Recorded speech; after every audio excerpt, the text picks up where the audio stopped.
On this episode of Jump Into Fire Safety with Katie, we're going to discuss a topic that is crucial in our increasingly electrified world, lithium-ion battery safety. As we witness the rapid advancement of technology, particularly in areas like electric vehicles, renewable energy storage, and portable electronics, the importance of understanding and ensuring the safety of lithium-ion batteries cannot be overstated. Let's begin by acknowledging the incredible impact lithium-ion batteries have had on our lives. These compact and powerful energy storage devices have revolutionized how we power everything from smartphones to electric cars. However, with this innovation comes the responsibility to address the safety concerns associated with these batteries. Do you have a smartphone with you today? Do you know how your smartphone gets its power? Do you have any other devices in your home with a battery that you have to charge? Think smartphones, laptops, tablets, e-scooters, e-bikes, e-cigarettes, smoke alarms, and toys. Did you know that all of these use lithium-ion batteries and that these batteries can overheat, catch fire, or explode if used incorrectly? Speaking of e-bikes and scooters, let's check out this NFPA video on the history of e-bikes and what the future of regulation could look like. One of the fastest growing trends in the United States and other parts of the world right now are electric bicycles and electric scooters, often shortened to e-bikes or e-scooters. Both of these devices are technically known as micromobility devices, and experts say the global micromobility market is poised to grow from a $40 billion industry today to a $215 billion industry by 2030. But did you know that fires involving the batteries that power e-bikes and e-scooters are a growing safety concern? E-bikes are far from a new technology. In fact, the very first electric bicycles emerged in the late 1800s. But it wasn't until the past several years that the design and sale of the devices became a viable business model, spurred mostly by a global push to reduce reliance on gas-powered combustion engines. Proponents of e-bikes say they're a cost-effective, eco-friendly way of getting around, especially in cities. It's been well documented that food delivery drivers in New York City, for instance, rely heavily on e-bikes to make a living. But there is a catch. In New York City alone, e-bikes and e-scooters have been blamed for hundreds of fires, some of those fires fatal. Just this September, an 8-year-old girl died in a fire in Queens that was likely ignited by an e-bike battery. So why do these devices catch fire? Well, e-bikes and e-scooters often use lithium-ion batteries, the same type of battery that powers most electric vehicles. When lithium-ion batteries are damaged, a chemical process known as thermal runaway can occur. This means that the battery cells are quickly getting way hotter than they should. In this state, the batteries can be prone to off-gassing, fires, and even explosions. In the case of e-bikes and e-scooters, fires have also resulted from overcharging batteries, using the wrong charging equipment, and overloading electrical circuits by charging too many devices at once. So what's being done to address the problem? Well, different cities have taken different approaches to addressing the problem. Earlier this year, for example, the New York City Fire Code was amended to require enhanced fire protection measures, such as sprinklers and fire-rated doors, for areas where more than 5 e-bikes or e-scooters are being stored or charged. But experts doubt those requirements are being enforced. Pretty much any time a city moves towards stricter e-bike and e-scooter regulation, it causes backlash from those who rely on the devices to get around or even make a living. So how can people stay safe? Well, it's important to recognize that e-bikes and e-scooters do pose a fire safety risk. When shopping for one, look for products that comply with UL standards for electric micromobility devices, such as UL 2849. If you own one already, be smart about how you're charging it. Don't use charging equipment that didn't come with the device. Don't overcharge the device or device battery, or leave it plugged in overnight. Don't charge multiple devices at once from one outlet. And if you damage your bike or scooter or think it needs repairs, only get those done from a qualified professional.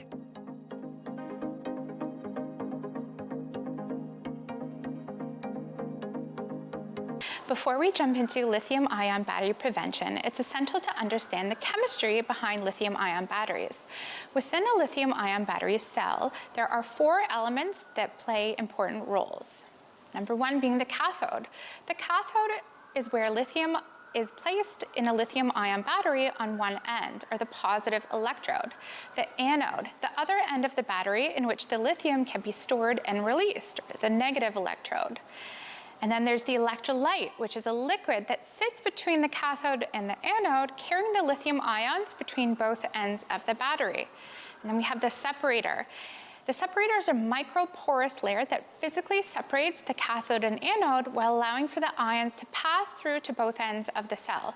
These batteries operate by moving lithium ions between a positive electrode and a negative electrode during charge and discharge cycles.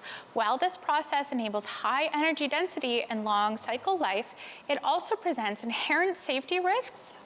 This next diagram will show you the internal structure of 4 different types of lithium-ion battery cells: cylindrical, prismatic, button, and pouch. The external structure of these cells is shown here. These battery cells are organized into battery packs containing modules of cells grouped together as shown in this diagram. One of the most significant safety concerns is thermal runaway, which occurs when the battery overheats and enters a self-sustaining reaction that can lead to fire or explosion. This is known as energetic failure. Several factors can trigger thermal runaway, including overcharging, physical damage, manufacturing defects, and exposure to high temperatures. Heat, smoke, and the release of toxic gases and the potential for explosions are the dangers associated with lithium-ion battery fires. Other failure modes include non-energetic failures, such as loss of capacity, internal impedance increase, activation of permanent disabling mechanisms, electrolyte leakage, and cell swelling. To mitigate these risks, manufacturers employ various safety mechanisms in lithium-ion batteries. These include battery management systems or units, which monitor and regulate the charging and discharging processes, preventing overcharging and over-discharging and excessive current flow. Thermal management systems. These systems manage the temperatures of the battery, preventing it from reaching dangerous levels. And separator materials. Separators prevent internal short circuits within the battery by physically separating the positive and negative electrodes. And flame retardant electrolytes. Some batteries use flame retardant electrolyte additives to reduce the risk of fire. Despite these safety measures, incidents involving lithium-ion batteries still occur. Therefore, it's crucial for consumers to understand how to handle and use these batteries safely. This next video will give you some insight into some firefighting challenges when dealing with stranded energy in lithium-ion batteries used in electric vehicles. In March of 2018, a Tesla Model X SUV slammed into a highway divider at 70 miles per hour in Mountain View, California. The impact killed the 38-year-old driver and severed the vehicle's powerful battery, scattering charged battery cells across the freeway. Mountain View firefighters faced a challenging and potentially deadly scene. They had no way of knowing how much energy remained in the vehicle's 400-volt battery, and they had no way of getting it out. Number one, we don't have the training, and number two, we don't have the tools. On a gasoline car, if it's leaking from the tank, we have the ability, even on small tanks too, to drain that tank. We don't have the ability to deal with de-energizing an electrical battery. The problem Mountain View firefighters faced is called stranded energy. There's currently no established mitigation procedures in place to safely remove the energy. But going forward, we have to find a better way. Even when there's no fire or smoke present, a chemical reaction inside the damaged battery called thermal runaway can cause the battery to suddenly reignite hours or even days after the initial incident. There is no established means of being able to diagnose the stability of the battery, what the extent of the damage is stranded energy still posing a risk, has the battery burned out through completion. They have no way of declaring when the incident is officially safe. That's really the biggest concern. With no established way of combating stranded energy or the reignition problems, first responders have had to get creative. In the Netherlands, firefighters have started bringing shipping containers filled with water to the scene of electric vehicle fires. The damaged car is picked up with a small crane, placed in the vat of water, which cools it and ensures reignition won't occur. The container with the car inside is then safely towed away. While this solution isn't yet practical in most U.S. departments, they too are coming up with new strategies. But we use high-lift jacks to lift up one side of the Tesla vehicle, and in that way we were able to lob water onto the entire battery pack on the underside of the vehicle. In Mountain View, Chief Diaz says if his department gets another crash with a damaged battery, we're going to tow it. We're going to bring it to our city corporation yard. We're going to build a dam around it, and we're just going to let it soak until we will know for sure that battery's not going to reignite. experts say that more practical solutions and protocols need to be developed, especially since battery use is increasing dramatically worldwide, and incidents like these are only going to become more common.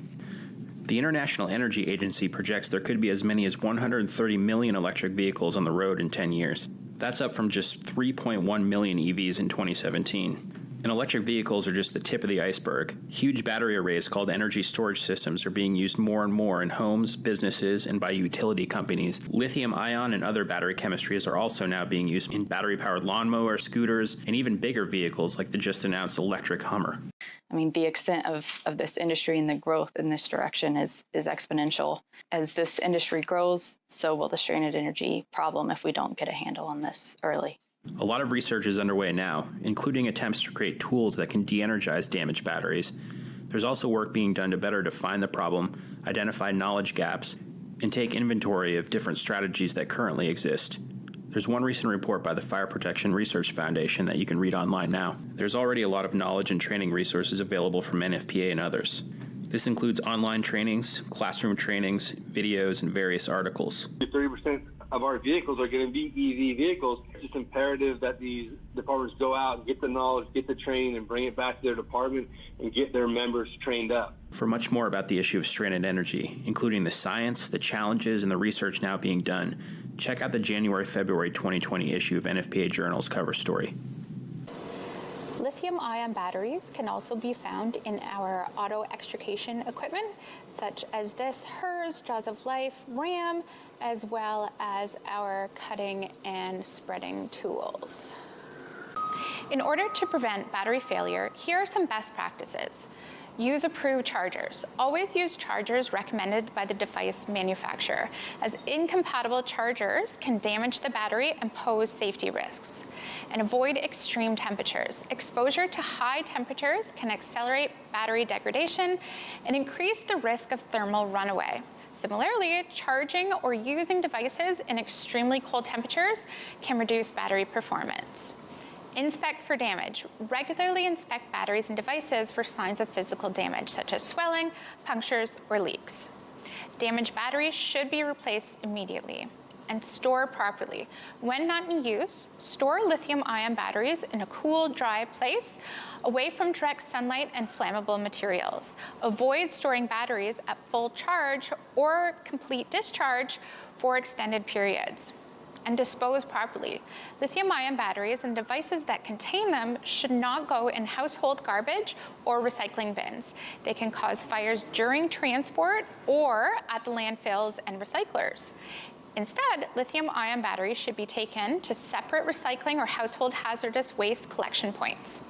Thanks for joining me on another episode of Jump Into Fire Safety with Katie, Lithium-Ion Battery Edition. For more information, find us at www.kawarthalakes.ca/fire.